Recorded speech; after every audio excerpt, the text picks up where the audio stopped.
What is going on, ladies and gentlemen of YouTube? My name is Prodigy and welcome to our video on the channel. Today guys, I want to talk about how very possible it is for another prequel Kingdom Hearts game to happen. Now, we've had our fair share of prequel or just Kingdom Hearts games that take place before the first game. We've had Kingdom Hearts Key and multiple iterations of Kingdom Hearts Key such as Union Cross and Dark Road, and then we have Birth by Sleep. But I wouldn't be surprised if they explored even more of this large time gap that takes place before Kingdom Hearts 1, this large amount of history that sort of happens. Because after the Kingdom Hearts Union Cross finale, there's a lot more questions about this time period, especially the time frame that takes place around Scarlet Kylem's creation and the time frame that takes place between Kingdom Hearts Birth by Sleep and Kingdom Hearts 1. And these are the two time periods that I think would be explored in a prequel Kingdom Hearts game. Probably not in the same game. Dark Road could technically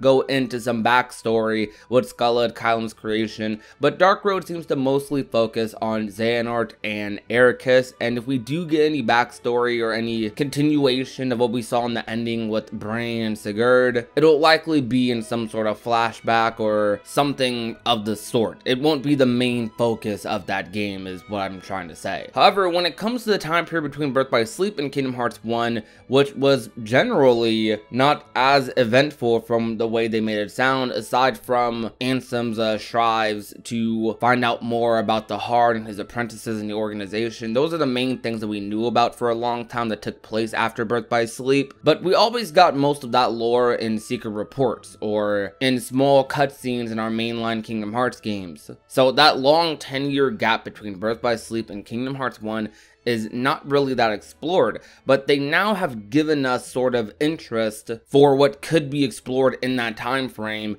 because it seems like with Marluxia and Elrina, they don't really lose their memories. And they're still relatively young, so they haven't joined the organization yet at this time. We didn't see them end up in front of Luxu and getting recruited in the organization. All we saw was them waking up in their respective worlds. And whether they'll find each other or not is debatable. Lauriam is likely not going to waste any time trying to find his sister or find any clues or anything. And like I mentioned in a previous video, I definitely think that if Lauriam sees a person in a black coat, similar to what he heard from Brain, what he heard from the Chirithy, a person in a black coat walking around Daybreak Town with his sister, he would probably start questioning them, maybe even fight them, and some sort of big altercation would likely happen. And I think that altercation is likely what leads him to joining the organization in the first place, which I think he probably doesn't do willingly,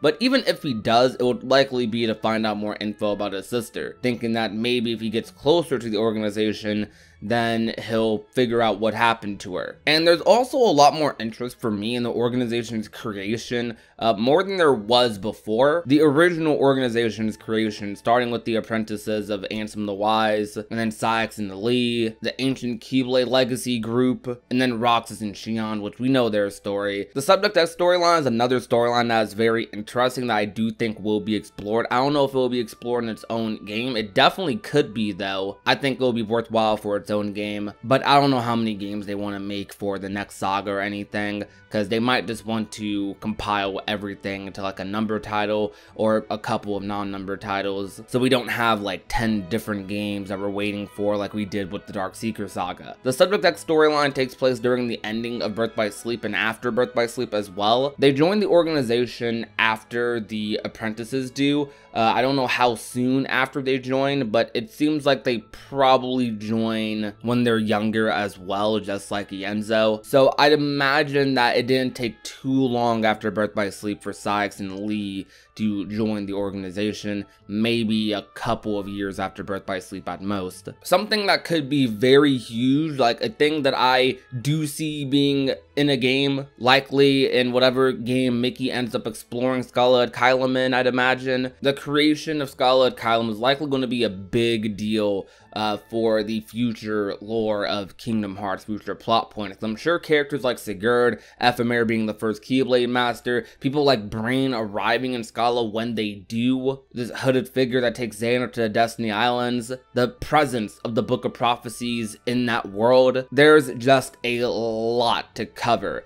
And I think there's even much more to cover than we're going to be seeing in Dark Road, because that's just covering the ending of that society from what it seems. With Xehanort and Ericus likely being some of the last people in that world. As Ericus says during Dark Road, a lot of the other islands at this point in Scarlet Column's history are pretty abandoned. We don't know if it started off that way, I doubt it did. So what sort of society was it like before Xehanort and Ericus? Those are some like interesting questions I would definitely like to see explored quite a bit. It's definitely a very vague time period, like literally anything could happen during that time frame. We could find out more about Darkness, we could find out more about Lucio and his other vessels.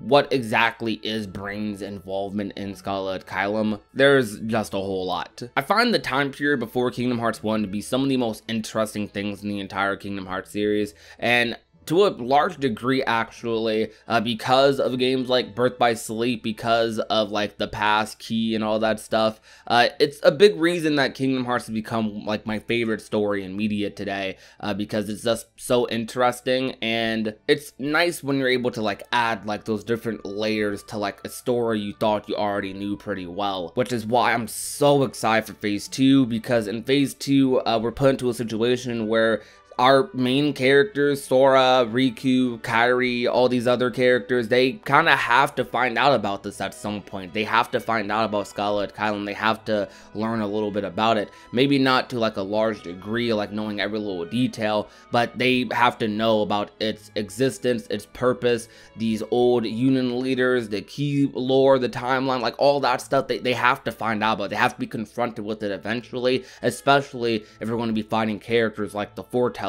like Lucio, like the Master. We're going to be interacting with these characters who are from like hundreds of years ago. Potentially the timeline's a little weird, and I want to see how they react. I want to see how their perspective changes on the world. How do they reflect on themselves? Because a lot of these characters, they're under a impression that while there are a lot of Keyblade wielders that are like with them, that are their friends, well, if they find out there was a whole large Keyblade like society and they learn what it's like, they already have little ideas based off the Keyblade War, but when they're confronted with it, when they're confronted with that tragedy and find out fully what happened, because it goes well beyond just the Keyblade War, it's a big scheme by the Master, by the Foretellers.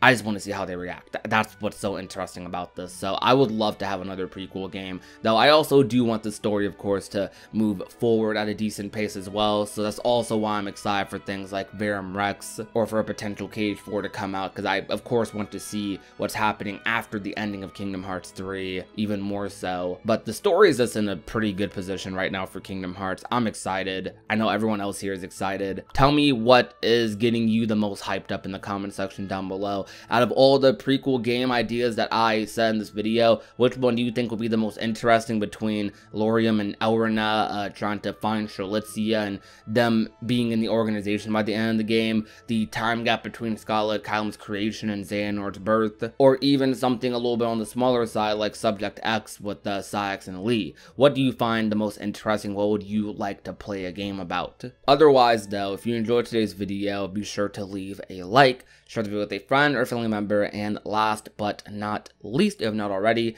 and want to become a part of the Union, all you have to do is hit that red subscribe button down below. My name is Prodigy, and I will talk to you guys soon. Peace out, you guys. Bye. Now she's a daydreamer. She's always thinking about him. No more room in this picture. You'd have fit in. Now she's crying on the phone, telling you she's not good enough for him. When you think that she is perfect.